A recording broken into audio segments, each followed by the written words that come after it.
Di balik angka PDB terbesar di ASEAN, serta dianugerahi kekayaan dan keindahan alamnya, ada jebakan yang menghantui terwujudnya Indonesia Emas 2045, yaitu maraknya PHK dan pengangguran.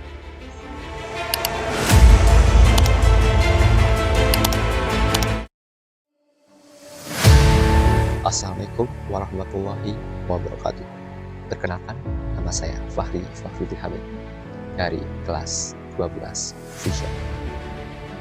Video ini tak hanya untuk memenuhi tugas bahasa Indonesia, akan tetapi saya harap adanya video ini bisa menambah wawasan atau ilmu bagi pemirsa yang menonton video ini.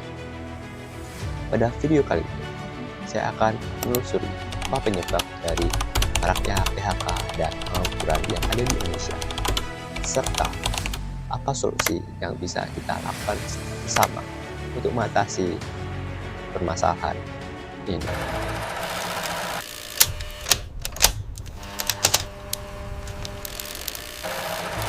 Indonesia, negara dengan ekonomi raksasa di Asia Tenggara, dengan populasi lebih dari 200 juta jiwa. Namun, di balik itu ada sebuah kenyataan pahit. Per Februari 2025, sebanyak 7,28 juta orang di Indonesia tidak memiliki pekerjaan. Angka ini naik 83.000 orang dari tahun sebelumnya.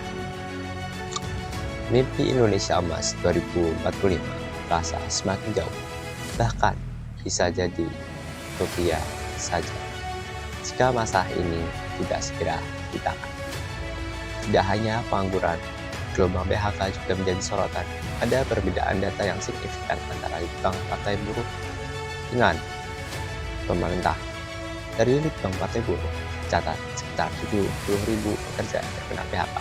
Sementara itu, data dari pemerintah hanya sekitar 24.000. Perbedaan ini bahkan memicu tudingan manipulasi data dan kebohongan publik. Jadi, apa sebenarnya yang menyebabkan PHK dan pengangguran terus meningkat di Indonesia? Dan apa solusi yang bisa kita lakukan secara bersama-sama?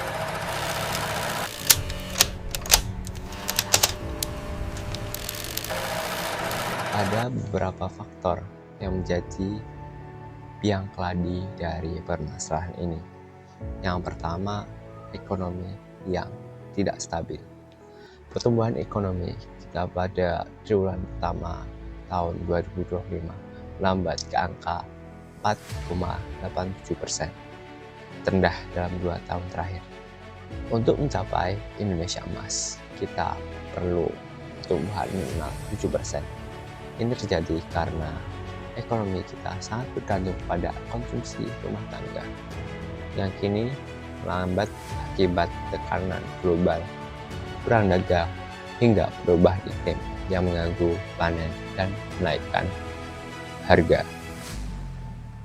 Kedua, yaitu kualitas sumber daya manusia. Salah satunya yaitu kualitas pendidikan kita yang masih simpang. Sekolah bagus dengan fasilitas lengkap masih jadi barang langka dan mahal, terutama bagi mereka yang di pelosok dan berada di bawah garis kemiskinan.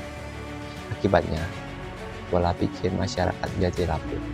Banyak yang lebih percaya hal-hal mistis daripada fakta, daripada berpikir kritis, analytical thinking, dan lainnya.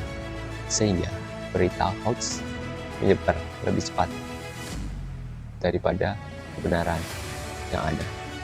Parahnya lagi, apa yang diajarkan di sekolah seringkali sudah usang atau tidak cocok dengan kebutuhan industri. Lulusan banyak, akan tapi keahliannya tidak terpakai dan ketinggalan zaman, sehingga pengangguran pun tak bisa dihindarkan.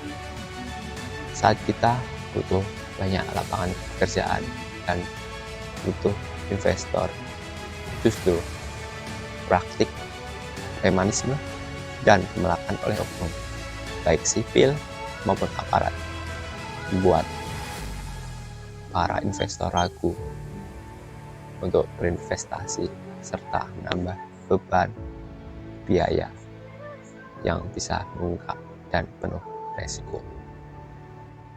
Yang ketiga yaitu perkembangan teknologi. Perkembangan teknologi secara masif dan eksponensial menyebabkan banyaknya lapangan pekerjaan yang akan digantikan oleh artificial intelligence dan sistem otomatisasi, mengakibatkan banyak dari pekerja yang tidak memiliki kemampuan yang lebih akan tersingkir dan kehilangan pekerjaannya. Hal ini terjadi karena perusahaan ingin menekan biaya produksi dan mendapatkan margin yang lebih besar agar perusahaan dapat bertahan atau mengungguli dalam persaingan ketat dengan para kompetitornya. Dan yang terakhir yaitu birokrasi pemerintah yang berbelit. Walaupun tidak secara langsung memberikan dampak terhadap meningkatnya jumlah PHK dan pengangguran di Indonesia, namun hal ini berdampak secara signifikan. Regulasi yang tumpang tindih antara pemerintah pusat dengan pemerintah daerah menyebabkan banyak investor bingung dan ragu untuk berinvestasi.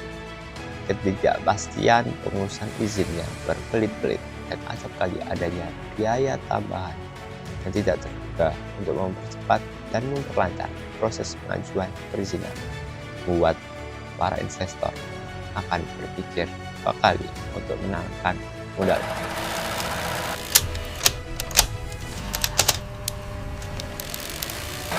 Terus apa yang bisa kita lakukan dan pemerintah lakukan? Ada beberapa gagasan solutif yang bisa diterapkan. Yang pertama, reformasi total sistem pendidikan. Kurikulum dari SMP hingga perguruan tinggi harusnya diselaraskan dengan kebutuhan industri masa depan.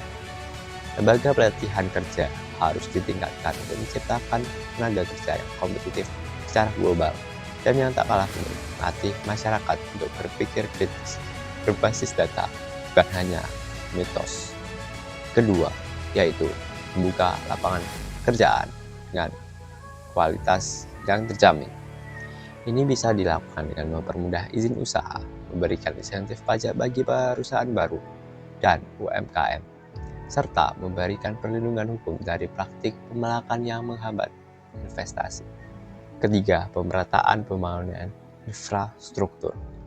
Pembangunan yang merata di seluruh daerah akan mengurangi ketimpangan dan meningkatkan kesejahteraan yang lebih rata. Dan terakhir, mempertegas aturan hukum yang ada, evaluasi peraturan yang ada, dan memberikan sanksi tegas tanpa pandang bulu, terutama bagi koruptor.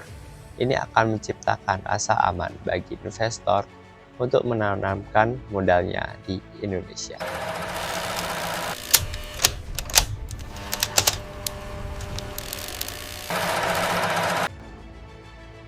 Pada intinya, mengatasi masalah pengangguran dan PHK membutuhkan kerja gotong royong, mereformasi pendidikan, membuka lapangan kerja, membangun infrastruktur yang merata, dan menegakkan hukum.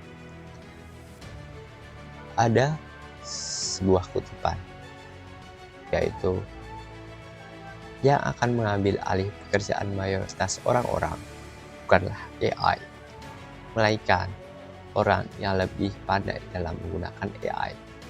Ini bukan hanya sekedar melawan perubahan, tapi tentang bagaimana kita beradaptasi dan mempersiapkan diri kita menghadapinya. Cukup sekian dari saya. Apabila ada kekurangan, saya mohon minta maaf. Wassalamualaikum warahmatullahi wabarakatuh.